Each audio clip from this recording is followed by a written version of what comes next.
ఎవడును మిమ్మును మోసపరచకుండా చూచుకొనుడి.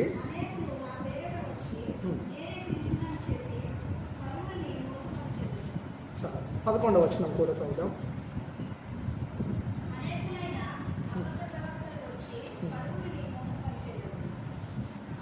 24వ వచనం.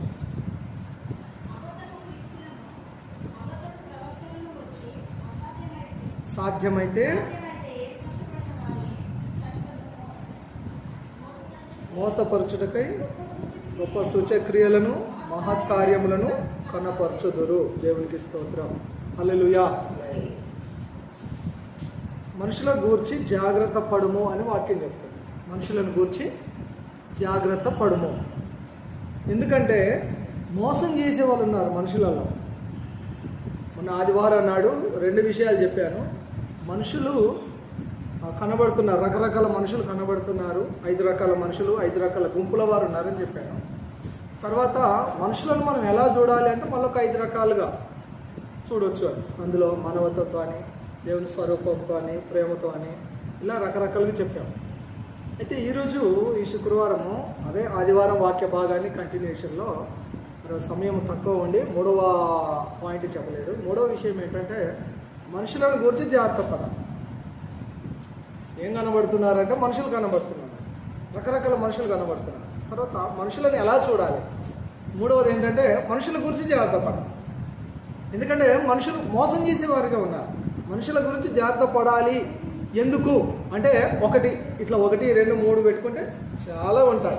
ఒకటి, ఈ రాత్రికాల వేళలో మనం ధ్యానం చేసేది మోసం చేస్తాం. మనుషులలో మోసకారులు ఎక్కువైపోయారు, మోసపుచ్చేవారు ఎక్కువైపోయారు. మనుషులు అంటే సమాజం మొత్తం మీద మనుషులు మోసం చేసేవారుగా మనము చాలా మట్టుకు చూస్తాం. కానీ మన లోపల కూడా మోసం చేసేవారు ఉంటారు. మరి బైబిల్లో దేవుని వాక్యం అదే చెప్తా ఉంది. 24వ అధ్యాయం, మత్తయి సువార్త 24వ అధ్యాయం 4వ వచనంలో యేసు వారితో ఇట్లా, నేను ఎవడును మిమ్మల్ని మోసపరచకుండా చూచుకోనండి, మోసపోకుండా జాగ్రత్త పడండి అని యేసయ్య చెప్తున్నాడు. ఈ రాత్రికాల వేళలో మనము నేర్చుకునే ఒక విషయం ఏంటంటే మోసపోకుండా చూసుకోవాలి. మనుషులు మోసపరుస్తూ ఉంటారు, మోసపరిచేవారు జీవితాలు ఎదురవుతారు అక్కడక్కడ. కానీ నీకు తెలియకుండా నువ్వు నమ్మటం ద్వారా మోసపోతే అది నీ తప్పు కాదు. రెండోసారి కూడా మోసపోవడానికి, మోసం చేయడానికి వారికి అవకాశం ఇచ్చామంటే డెఫినెట్లీ మన తప్పే. కాబట్టి మోసం చేస్తారు, జాగ్రత్తగా ఉండాలి అని మన దేవుని వాక్యం నుంచి ఈరోజు కొన్ని విషయాలు నేర్చుకుంటాం. 4వ వచనంలోనేమో మనం చూస్తాము, ఎవడునూ మిమ్మల్ని మోసపరచకుండా చూసుకోనండి అని. 11వ వచనంలో మనం చూస్తాము, అనేకులు వచ్చి పలువురిని మోసపుచ్చెదరని వాక్యం చెప్తుంది. మోసపరుస్తారట. అనేకులు వచ్చి కొంతమందిని మోసం చేసేవారు ఉంటారు. రకరకాల కథలు, మాటలు, ఉదాంతాలను చెప్పి మోసపరిచేవారుగా వస్తారు. జాగ్రత్తగా ఉండాలని యేసు ప్రభు జాగ్రత్త చెప్తా ఉన్నాడు. ఈ మత్తయి సువార్త 24వ అధ్యాయంలో చూస్తాము. తర్వాత 24వ వచనంలో చూస్తాము, యేసయ్య మరలా చెప్తూ ఉన్నాడు. 3వసారి కూడా మోసం చేసే వాళ్ళు వస్తారు, జాగ్రత్త అని. 1, 2, 3 సార్లు చెప్తున్నాడు ఒకటే అధ్యాయంలో యేసయ్య. అంటే నిజంగా మనం మోసపోకుండా జాగ్రత్తగా ఉండాలని పదే మనకు వార్నింగ్ ఇస్తూ ఉన్నాడు, లేదా హెచ్చరిక చేస్తూ ఉన్నాడు. ప్రికాషన్స్ దేవుడు ప్రభు మనకి ఇస్తూ ఉన్నాడు. కాబట్టి ఏమని చెప్తుంది వాక్యం అంటే, అబద్ధపు ప్రవక్తలు, అబద్ధపు క్రీస్తులు వచ్చి సాధ్యమైతే ఏర్పరచబడిన వారిని సైతము మోసపరుస్తారు. సాధ్యమైతే ఏర్పరచబడిన వారిని సహితము. దేవుడు పిలిచాడు, ఏర్పాటు చేసుకున్నాడు.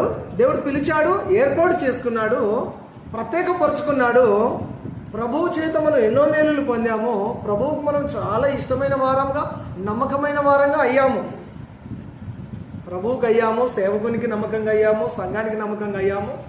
సాధ్యమైతే సాతానుడు లేదా అబద్ధపు క్రీస్తులు, అబద్ధపు ప్రవక్తలు వచ్చి ఏర్పరచబడిన వారిని సహితము మోసపరుస్తారని వాక్యం చెప్తుంది. యేసయ్య చెప్పాడంటే తప్పకుండా అలాంటి వారు ఉన్నారని, యేసయ్య చెప్పాడంటే అలాంటి వారు వస్తారని, యేసయ్య చెప్పాడంటే అలాంటి వారి చేతిలో సాధ్యమైతే ఏర్పరచబడిన వారు కూడా మోసపోతారు అనే విషయము మనకి ఇక్కడ తేట తెల్లమవుతుంది. కాబట్టి ఏం చేయాలి? మనము జాగ్రత్త పడాలి. మనుషుల గురించి జాగ్రత్త పడండి. మోసపుచ్చేవారు చాలా మంది వస్తారు. మీరు జాగ్రత్త కలిగి ఉండండి అని దేవుని వాక్యం చేత మనం హెచ్చరిక చేయబడుతున్నాం. నాణ్యం ఉంది కదా, నాణ్యముకు హెడ్ అండ్ టైల్ ఉంటుంది కదా, బొమ్మ బొరుసు అని అంటాం కదా. మనుషులలో కూడా ఈ 2 షేడ్స్ ఉంటాయి. జాగ్రత్తగా ఉండాలి. మనుషులలో కూడా 2 షేడ్స్ ఉంటాయి. జాగ్రత్త. నాణాలే కాదు, మనుషులు కూడా 2 వైపులా ఉంటాయట. మనుషులకు కూడా 2 వైపులు ఉంటారు. 2 స్వభావాలు, 2 రకాల మనస్తత్వం కలిగిన వారు, బయటకు ఒకటి, లోపల ఒకటి. కాబట్టి మనుషుల గురించి జాగ్రత్త పడండి అని దేవుని వాక్యం చేత మనము హెచ్చరిక చేయబడుతూ ఉన్నాం ఈ రాత్రికాల వేళలో. ఇందులో ఒక 3-4 విషయాలు మీకు గుర్తు చేస్తాను. మనుషుల గురించి జాగ్రత్త పడండి, మరి మోసం చేస్తారని. మోసము గురించి ఒక 4 విషయాలు మీతో పంచుకోవడానికి ఇష్టపడుతున్నాను. చదువుతారా? 1 కొరింథీ పత్రిక 3వ అధ్యాయం 18వ వచనం. 1 కొరింథీ 3వ అధ్యాయము 18వ వచనం. ఎవడును తన్ను తాను మోసపరుచుకోకూడదు, మీలో ఎవడైనను చాలా శ్వాసం మిమ్మును మీరు మోసపరుచుకోకూడదు. ఇది మొదటి విషయం. అపోస్తలుడైన పౌలు కొరింథీ సంఘానికి చెప్తూ ఉన్నాడు, మిమ్మును మీరు మోసపరుచుకోకూడదు. మనల్ని మనము మోసపరుచుకోకూడదట. వ్యర్థమైన మాటల ద్వారా మోసపుచ్చేవారు వస్తారని అపోస్తలుడైన పౌలే ఎఫెసీ సంఘం చెప్తున్నారు. చూస్తారా? ఎఫెసీ పత్రిక 5వ అధ్యాయం 6వ వచనం. ఎఫెసీ 5:6. వ్యర్థమైన మాటల వలన ఎవడును మిమ్మును మోసపరచనీయకుడి. వ్యర్థమైన మాటలు చెప్పి, సత్యమైన మాటలు కాకుండా వ్యర్థమైన మాటలను చెప్పి మిమ్మల్ని మోసపుచ్చేవారు వస్తారు. మిమ్మును మీరు కాపాడుకోండి, మిమ్మును మీరు మోసపుచ్చుకోవద్దు అని దేవుని వాక్యం నుంచి మనం. ఓకే, ఇక్కడ ఈ మాట చూద్దాము. దేవుని పరిశుద్ధాత్మను మోసపరచకూడదని వాక్యం చెప్తాం. దేవుని పరిశుద్ధాత్మను మోసపరచకూడదు. నిన్ను నీవు మోసపరచుకోవద్దు, అది ఒకటి. రెండవది, దేవుని పరిశుద్ధాత్మ లేదా దేవునిని మోసపరచొద్దట. దేవునిని మోసం చేసేవారుగా మనం ఉండొద్దు. దేవునిని మోసం చేసేవారుగా ఉండకూడదు. ఇక్కడ అననీయ సప్పీరా అనే 2 ఉన్నారు భక్తులు. వారు పరిశుద్ధాత్మను మోసం చేశారని దైవజనుడు చెప్తా ఉన్నారు. మీరు దేవుని పరిశుద్ధాత్మను మోసపుచ్చుటకు మీకు సాతాను మిమ్మల్ని ఎందుకు ప్రేరేపించాడు, సాతాను మిమ్మల్ని ప్రేరేపించడానికి ఎందుకు మీరు అవకాశాన్ని ఇచ్చారు అని పేతురు గద్దించినట్టుగా, హెచ్చరిక చేసినట్టుగా మనం ఈ వాక్యంలో చూస్తాం. అపోస్తల కార్యం 5:3లో స్పష్టంగా రాయబడింది, నీ భూమి వెలలో కొంత దాచుకొని పరిశుద్ధాత్మను మోసపుచ్చుటకు సాతాను ఎందుకు నీ హృదయమును ప్రేరేపించెను. దేవునికి ఇచ్చే విషయంలో దేవునిని మోసం చేశారు. ఇస్తాము అని చెప్పి ఇవ్వక దేవునిని మోసం చేశారు. ఇక్కడ మనం గమనిద్దాము, దేవుని పరిశుద్ధాత్మను మోసపుచ్చుటకు సాతానుడు మీ హృదయమును ప్రేరేపిస్తాడు, జాగ్రత్త అనే విషయాన్ని ఇక్కడ మనము నేర్చుకుంటున్నాము. దేవునిని మోసం చేయడానికి సాతానుడు నిన్ను వాడుకుంటాడు. జాగ్రత్తగా ఉండాలట. దేవుని పరిశుద్ధాత్మను దేవునిని మోసపరచడానికి సాతాను మీ హృదయమును ప్రేరేపిస్తాడు, జాగ్రత్త. ఇవ్వకపోతే ఏమవ్వదులే అని సాతానుడు చెప్తాడు. తింటే ఏమవ్వదులే అని అవ్వకు చెప్తాడు. చర్చికి వెళ్ళకపోతే ఏమవ్వదులే అని విశ్వాసులతో మాట్లాడతాడు. ఎప్పుడో ఒకసారి వెళ్తే సరిపోతుందిలే అని చెప్తాడు. చర్చి కంటే ఈ ఫంక్షన్ ముఖ్యమని చెప్తాడు సాతానుడు. రకరకాలుగా చెప్తాడు. నువ్వు ఇక్కడికి వెళ్ళి చూడు, నిన్ను ఎలా ఆశీర్వదిస్తానని చెప్తాడు. నువ్వు చర్చికి వారం మానేసి, ఈ శుక్రవారం మానేసి, ఈ ఆదివారం మానేసి, నువ్వు అక్కడికి వెళ్తే, ఇక్కడికి వెళ్తే, అక్కడికి వెళ్తే, ఇక్కడికి వెళ్తే నేను చెప్పినల్లా చేస్తే నువ్వు ఏది అడిగితే అది నేను నీకు ఇస్తాను అని సాతాను చెప్తాడు. యేసు ప్రభువుకు అట్లాగే చెప్పాడు. నువ్వు వచ్చి నాకు నమస్కారం చెయ్యి, నేను ఈ లోక రాజ్యాలు వాటి మహిమనంతా నీకు ఇస్తానన్నాడు. ఆడ చెప్పిన మాట యేసయ్య వెళ్ళాడు. మరి మనం ఎందుకు వింటాము? మనం కూడా వినకూడదు. ఈనాడు అనేకులు వింటున్నారు. ఇది చాలా బాధాకరము, చాలా విచారకరము. మన ఆదివారం చూస్తేనే అర్థమైంది నాకు కూడా. చర్చి కంటే ముఖ్యంగా కూడా ఇతర కార్యక్రమాలు ఎక్కువైపోయాయి. కానీ ఒక ఆదివారం చర్చికి మానేయడం వల్ల మనం ఎంత నష్టపోతామో, ఎంత పెద్ద ఎఫెక్ట్ అవుతుందో మనకు దాన్ని అనుభవిస్తున్నప్పుడు, బాధపడుతున్నప్పుడు అర్థమవుతూ ఉంటుంది. అర్థమై తిరిగి వస్తే ప్రాబ్లం లేదు. దేవుడు కరుణా కటాక్షం కలిగిన దేవుడు క్షమిస్తాడు. ఓకే, దేవునిని మోసపరచొద్దు అని వాక్యము క్లియర్గా చెప్తుందండి. సాతానుడు నిన్ను మోసపరచడానికి రకరకాల ప్రలోభాలను రకరకాలుగా నిన్ను ప్రేరేపిస్తాడు. వాడి ప్రలోభాలకు లొంగకూడదట. దేవునిని మోసం చేసే ఎన్నో జిమ్మిక్కులు తీసుకొని వస్తాడు, ఎన్నో లాజిక్లు మన ముందు పెడతాడు. వాటికి మనము లొంగకూడదు. అది రెండవది, దేవునిని మోసపరచదు. మూడవది, సాతాను గుణమే మోసం చేస్తాడు. సాతాను ఏం చేస్తాడు? మోసం చేస్తాడు. ఏదైనా తోటలో అవ్వ దగ్గరికి వచ్చి చిన్నగా ముచ్చట సంభాషణ కన్వర్జేషన్ స్టార్ట్ చేసి, దేవుడు మీకు ఏమైనా చెప్పాడా? అవును చెప్పాడు. అన్ని తినమన్నాడు, ఇది ఒక్కడే తినొద్దు అన్నాడు. పిచ్చిదానా, నీకేం తెలియదు, నువ్వు అది తిను, అది తింటే నీకు తెలివితేటలు పెరిగిపోతాయి, నీ జ్ఞానం పెరిగిపోతుంది అని చెప్పి మోసపరిచింది. అది కానీ 3వ అధ్యాయంలో చూస్తాం. సాతానుడు హవ్వను మోసపరిచాడు. అదే విషయాన్ని కోట్ చేస్తూ కొత్త నిబంధనలో 2వ కొరింథీ పత్రిక 11వ అధ్యాయం 3వ వచనంలో అపోస్తలుడైన పౌలు కొరింథీ సంఘానికి చెప్తూ, సర్పం కుయుక్తి చేత హవ్వను మోసపరిచింది. ఈనాడు మనల్ని కూడా కుయుక్తి చేత సాతానుడు మనల్ని మోసపరుస్తాడట. సాతానుడు మోసగాడు, మోసగాళ్ళకి పెద్ద మోసగాడు సాతానుడు. వాడు మోసం చేయడానికి వస్తాడు. మోసపోవద్దట. అవ్వ మోసపోయింది, ఆదాము మోసపోలేదని అపోస్తలుడైన పౌలు తిమోతికి చెప్తున్నప్పుడు 1 తిమోతి పత్రిక 2వ అధ్యాయం 14వ వచనంలో, ఆదాము మోసపరచబడలేదు, స్త్రీ మోసంలో పడ్డదని. ఆమె మోసపోయింది, పాపంలో పడింది. అతను కూడా ఆమెను అనుసరించి పాపంలో పడిపోయాడు. సాతాను చేత మోసపరచబడడం ఒక్కరు మోసపోతే తర్వాత తన భర్త మోసపోయాడు, తన పిల్లలు, తరతరాలుగా ఇది మోసం అనేది కొనసాగుతూనే ఉంది. సాతాను దగ్గర ఉన్న ఒక ఆయుధం, అనేక ఆయుధాలు ఒక ఆయుధము విశ్వాసులను మోసపరచడం. విశ్వాసులను, సంఘాన్ని, క్రైస్తవులను, సేవకులను మోసపరచడము, మోసం చేయడం సాతాను దగ్గర ఉన్న ఒక ఆయుధం. మోసం చేయడం సాతాను దగ్గర ఉన్న ఒక ఆయుధం. కాబట్టి మోసపోకుండా జాగ్రత్త చూసుకోండి అని వాక్యం చెప్తుంది. సాతానుడు మోసం చేస్తాడట. భార్యాభర్తలుగా ఆదాము అవ్వ ఉన్నారండి. మరి మధ్యలోనికి సాతాను వెళ్ళి సాతాను సక్సెస్ అయ్యాడు. ఈ మధ్య భార్యాభర్తల మధ్య గొడవ అయితే ఎవరైనా మధ్యలోకి వెళ్ళారు అనుకోండి, భార్యాభర్తలు బాగానే ఉంటున్నారు, మధ్యలో వెళ్ళిన వాళ్ళు నిష్ఠూరం అయిపోతున్నారు, మధ్యలో ఉన్నవారు బ్యాడ్ అయిపోతున్నారు. అది నాకు ఎదురైంది అది. భార్యాభర్తల గొడవ మధ్యలోనికి వెళ్ళడం వల్ల ఏమైపోయానంటే, ఇప్పుడు ఆ భర్తకు నేను విలన్ అయిపోయాను, ఆయన దృష్టిలో నేను చెడ్డని అయిపోయాను. వాళ్ళ మంచి కోసకే చెప్పి ఉంటాను, వాళ్ళ మంచి కోసమే మందలించి ఉంటాను, వాళ్ళ మంచి కొరకే ఏదైనా బెదిరించి ఉంటాను. కానీ ఇప్పుడు నేను ఏమైపోయాను? విలన్ అయిపోయాను. మళ్ళీ కొన్ని రోజులకు వాళ్ళిద్దరు బాగానే ఉన్నారు, నా మీద ఇంకా పగనే ఉంది ఆ వ్యక్తికి. ఈనాడు భార్యాభర్తల గొడవ మధ్యలోనికి వెళ్తే మనము బ్యాడ్ అయిపోతున్నాము. కానీ సాతానుడు అప్పుడు భార్యాభర్తల మధ్యలోకి వెళ్ళి సాతానుడు సక్సెస్ అయిపోయాడు. వాడికున్న తెలివితేటలు మనకు లేవాయే, సాతానుకున్న తెలివితేటలు మనకు లేవు. చాలా తెలివిపరుడు. ఆదాము వాళ్ళ మధ్యలోకి వెళ్ళి వాళ్ళని మోసం చేసి సక్సెస్ అయ్యాడు. ఈనాడు భార్యాభర్తల గొడవలోకి, భార్యాభర్తలు బాగుండాలని కనుక ఎవరైనా మధ్యవర్తి వెళ్ళి ఏదైనా సర్ది చెప్పి సంజాయిషి చేసి వాళ్ళని సమాధాన పరుద్దామని వెళ్తే ఈ మధ్యవర్తి వ్యక్తి ఏమైపోతున్నాడు? బ్యాడ్ అయిపోతున్నాడు. భార్యాభర్తల మధ్యకు వెళ్ళిన సాతానుడు ఆనాడు సక్సెస్ అయ్యాడు. భార్యాభర్తల మధ్యలోకి వెళ్ళిన వ్యక్తులు ఈనాడు ఫూల్స్ అయిపోతాం, వెర్రివాళ్ళు అయిపోతాం. కానీ దేవుడు గమనిస్తూ ఉంటారు. సరే, ఏ ఉద్దేశంతో వెళ్ళారు? వాళ్ళ మేలు కొరకే వెళ్ళారు కదా, వాళ్ళు తప్పర్థం చేసుకున్నారు.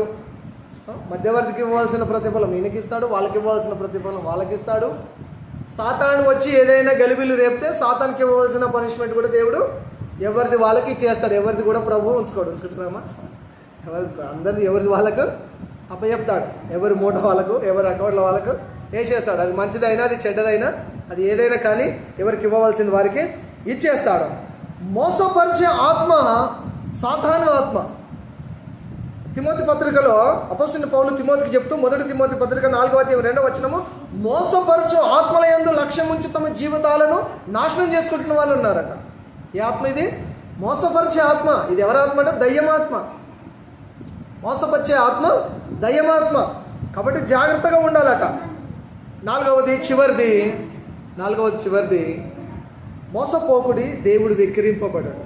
మోసపోకుడి దేవుడు వెక్కిరింపబడాడు. మనుషుడు ఏమి విత్తునో ఆ పంటే కోస్తా. మనుషుడు ఏ విత్తనాన్ని నాటితే అదే పంట వస్తుంది. మనం మోసపోవద్దు. దేవుడు వెక్కిరింపబడతాడు, దేవునికి అవమానం కలుగుతుంది అని మనము అనుకోకూడదు. అలా అనుకొని అనేకులు మోసపోతూ ఉన్నారు. దేవుని నేను నిందించాను, దేవుని తిట్టాను అని ఈనాడు అనేకులు అనుకుంటున్నారు. దేవునికి ఏమి వెక్కిరింతల పాలు కాడు. దేవుడు సరిగానే ఉన్నాడు. మోసపోకుడి. గలతి పత్రిక 6:7 ఉంది. గలతి పత్రిక 6వ అధ్యాయం 7వ వచనంలో మోసపోకుడి దేవుడు వెక్కిరింపబడాడు, మనుషుడు ఏమి విత్తును అదే పంట కోయును. మోసం చేయాలనుకుంటే మోసపోతాం, వెక్కిరించాలి అనుకుంటే వెక్కిరింతల పాలవుతాం. కాబట్టి మోసపోవద్దట. దేవుడు వెక్కిరింపబడాడు. దేవుడు పరమందు ఉన్నాడు, మనం భూమి మీద ఉన్నాము. ఆకాశమైన సింహాసనం ఈ భూమి, ఆయన పాదపీఠము. మనం కొద్దివారము, చిన్నవారము, ఆయన పాదాల దగ్గర ఉన్నవారము, ఆయన పాదపీఠం దగ్గర ఉండాల్సిన వారం. ఆ ఫుట్ స్టూల్ దగ్గర ఉండాల్సిన వారం మనం. అయ్యా తండ్రి అబ్బా అని ఆయన కనికరం కొరకు వేడుకోవాల్సిన వారము. దాసుడు తన యజమానుడి చేతితోటి చూసినట్టుగా, దాసి తన యజమానురాలు చేతితోటి చూసినట్టుగా మన దేవుడైన యెహోవా మనల్ని కరుణించేంత వరకు మనం ఆయన వైపు చూడాలి. ఆయన కనికరం కొరకు చూడాలి, ఆయన సహాయం కొరకు చూడాలి. 123వ కీర్తనలో మనం ఆ మాటను చూస్తాం. ఆకాశం మందు ఆసీనుడైన వాడా నీ తట్టు మా కన్నులు ఎత్తుచున్నాం. దుప్పి నీటి వాగుల కొరకు ఆశపడ్డట్టుగా మనం ఆయన వైపు చూడాలి. కావలివాడు ఉదయం కొరకు చూసినట్టుగా మనం ఆయన వైపు చూడాలి, ఆయన కొరకు చూడాలి. సహాయము ఆయన దగ్గర నుండి వస్తుంది. మోసపోవద్దు. దేవుడు వెక్కిరింపబడాడు, మనుషుడు ఏం విత్తుతాడో అదే పంట కోస్తాడు. నెక్స్ట్ చివరిగా 1 కొరింథీ పత్రిక 15వ అధ్యాయము 33-34 వచనంలో దేవుని వాక్యం ఈ విధంగా సెలవిస్తూ ఉంది. మోసపోకుడి, దుష్ట సాంగత్యము మంచి నడవడిని చెరుపును గనుక నీతి ప్రవర్తన గలవారై మేల్కొని పాపము చేయకుడి. మీలో కొందరికి జ్ఞానం లేదు కాబట్టి మీకు సిగ్గు కలుగుట కొరకై ఈ విషయాలను చెప్పుచున్నానని అపోస్తలుడైన పౌలు కొరింథీయులకు రాసిన పత్రికలో కొరింథీ సంఘానికి, సంఘస్థులకు, విశ్వాసులకు, యవనస్తులకు ఈ విషయాన్ని తెలియజేస్తూ జాగ్రత్త పరుస్తూ ఉన్నాడు. కాబట్టి మనుషుల గురించి జాగ్రత్త పడండి, మోసం చేస్తారు. మనుషుల గురించి జాగ్రత్త పడండి, వారు మోసం చేస్తారు. మిమ్మల్ని మీరు మోసపరచుకోకుండా చూసుకోండి. అది మొదటిది. దేవునిని మోసపరచొద్దు. దేవునిని మోసపరచాలని కూడా మోసపోతావు, జాగ్రత్త. సాతాడు మోసం చేస్తాడు, చిన్నగా వచ్చి పెద్ద నష్టాన్ని కలగచేస్తాడు. కాబట్టి మోసపోకుడి, దేవుడు వెక్కిరింపబడాడు. మనము కొద్ది వారమని గుర్తుపెట్టుకొని మనము ఆయన బలిష్టమైన రెక్కల కింద దీన మనసు కలిగి ఉంటే ఆయన తప్పక మనల్ని ఆశీర్వదించే దేవుడై ఉన్నాడు, ఆయన మనల్ని దీవించే దేవుడై ఉన్నాడు. దేవునికి స్తోత్రం, హల్లెలూయా. జీవితము, మనుషుల జీవితము ఎట్లాంటిది అంటే, జీవితము లేదా లైఫ్ మ్యాథ్స్ ఒకటే అని నేను ఇదివరకు ఒకసారి మీకు చెప్పాను. అది పూర్తి విషయాన్ని మీకు చెప్పలేదు, కానీ ఒకసారి వినండి, జ్ఞాపకం చేసుకోండి, రికార్డు కూడా అవుతుంది. లైఫ్ మ్యాథ్స్ ఒకేలాగా ఉంటుందట, సేమ్ ఒకేలాగా ఉంటుంది. మ్యాథ్స్లో ప్రాబ్లమ్స్ ఉంటాయి, లైఫ్లో కూడా ప్రాబ్లమ్స్ ఉంటాయి. మ్యాథ్స్లో ప్రాబ్లమ్స్ సాల్వ్ చేస్తే లైఫ్లో కూడా ప్రాబ్లమ్స్ క్లియర్ చేయడానికి మనము అవకాశం ఉంటుంది. మ్యాథ్స్లో ప్రాబ్లమ్స్ సాల్వ్ చేయకపోతే లైఫ్లో కూడా ప్రాబ్లమ్స్ క్లియర్ చేయలేకపోతామట. మ్యాథ్స్లో ప్రాబ్లమ్స్ సాల్వ్ చేయకపోతే ఫెయిల్ అయిపోతావు, కానీ లైఫ్లో ప్రాబ్లమ్స్ ఎదుర్కొని జయించకపోతే జీవితంలో ఓడిపోతాం. కాబట్టి మ్యాథ్స్లో ఫెయిల్ అయినా పర్వాలేదట, మ్యాథ్స్లో ఫెయిల్ అయినా పర్వాలేదు, కానీ లైఫ్లో ఫెయిల్ అవ్వకుండా చూసుకోవాలట. దీనికి మనం ఏం చేయాలంటే, లైఫ్లో ఫెయిల్ అవ్వకుండా ఉండాలి అని అంటే ఓపిక కలిగి ఉండాలి, నిలకడగా ఉండాలి, కష్టపడాలి, దేవునికి ప్రార్థన చేయాలి, జీవించి చూపించాలి. మనము జీవించి చూపించాలి, బ్రతికి సాధించాలట. ఏదైనా బ్రతికి సాధించాలి. జీవితంలో ఫెయిల్యూర్స్ ఉంటాయి, సక్సెస్లు ఉంటాయి. జీవించి చూపించాలి, ప్రతిదానిని ఎదుర్కొని ప్రతిదానిని జీవించి చూపించాలి. దేవునికి స్తోత్రం, హల్లెలూయా. అలా ఉండగలిగినప్పుడు సక్సెస్ అనేది నీ పాదాల దగ్గరికి వచ్చి మోకరిల్లుతుంది అని నేనే రాశాను. జీవితాన్ని క్యాలిక్యులేట్ చేయాలట. జీవితాన్ని ఏం చేయాలి? క్యాలిక్యులేటర్ వాడతారు కదా, ఇప్పుడు ఫోన్లో వాడుతారు, ఇంతకుముందు క్యాలిక్యులేటర్ సపరేట్గా ఉండేది. జీవితాన్ని ఏం చేయాలంటే క్యాలిక్యులేట్ చేయాలి. జీవితాన్ని క్యాలిక్యులేట్ చేయాలి. జీవితంలో ప్లస్లు ఉంటాయి, జీవితంలో మైనస్లు ఉంటాయి. కొన్నిసార్లు ప్లస్లే పోతాయి, కొంత దూరం జీవితంలో ప్లస్లే పోతాయి మనకు. కొన్నిసార్లు జీవితంలో మైనస్లే ముందుకు వెళ్ళిపోతూ ఉంటుంటారు. కొన్నిసార్లు ప్లస్లు మైనస్లు రెండు కలిపి వెళ్తూ ఉంటుంటాయి. అదే జీవితం, అదే జీవితం. ప్లస్లు మైనస్ కలిస్తేనే జీవితం. కష్టము దుఃఖము సుఖము కలిసి ఉంటేనే జీవితం. జీవితంలో డివైడెడ్లు ఉంటాయి, డివిజన్లు ఉంటాయి. గుర్తుపెట్టుకోవాలి, జీవితంలో పర్సంటేజ్లు ఉంటాయి, బోనస్లు ఉంటాయి, దీవెనలు ఉంటాయి, లాభ నష్టాలు ఉంటాయి, ఆశీర్వాదాలు ఉంటాయి, ఊహించని బహుమానాలు కూడా ఉంటాయి. కాబట్టి ఈ జీవితం అనే ఈ బ్రతుకు బండికి రెండు చక్రాలు, ఒకటి సుఖము ఒకటి దుఃఖము. కాబట్టి ఈ జీవితాన్ని బ్యాలెన్స్ చేయాలట. జీవితాన్ని ఏం చేయాలి? బ్యాలెన్స్ చేయాలి. అటు ఇటు పోకుండా బ్యాలెన్స్ చేయాలి. లో అవుతున్నప్పుడు దాన్ని పైకి తీసుకొని రాగలగాలి. బాగా హైలోకి వెళ్ళిపోయి గర్వమో ఇంకేదో వచ్చేసి పైకి వెళ్ళిపోతున్నాం అంటే మళ్ళీ బ్యాలెన్స్ చేయాలి. లైఫ్ను బ్యాలెన్స్ చేయాలి. లైఫ్ను బ్యాలెన్స్ చేస్తేనే సాఫీగా వెళుతుంది. కాబట్టి జీవితము అనేది చాలా ప్రాముఖ్యమైనది. ఇది మోసపోకుండా, మోసపరచుకోకుండా చాలా జాగ్రత్తగా దేవుని వాక్యపు వెలుగులో ప్రార్థన జీవితము కలిగి పరిశుద్ధంగా జీవించి పరిశుద్ధమైన సంఘ సహవాసము కలిగి దేవుని వాక్యానుసారంగా జీవించగలిగితే, ప్రభు వైపు చూస్తూ మనం ముందు కొనసాగగలిగితే జీవితం చాలా సంతోషకరంగా సాగుతుంది, చాలా హ్యాపీగా ఉంటుంది, ప్రభువుకు మహిమకరంగా ఉంటుంది. అటువంటి జీవితాన్ని దేవుడు మనకు దయచేయును గాక. ఆమేన్. ప్రార్థన చేసుకుందాం. ఒక నిమిషం తలలు వచ్చి కళ్ళు మూసుకోండి, ప్రార్థన చేసుకుందాం. స్తోత్రం స్తోత్రం స్తోత్రం స్తోత్రం అన్న యేసయ్యానికి వందన వందన వందన వందన. అందరం ప్రార్థన చేసుకుందాం. ప్రార్థన చేద్దాం. ఒక నిమిషం తలలు వచ్చి కళ్ళు మూసుకొని ప్రార్థన చేసుకోండి.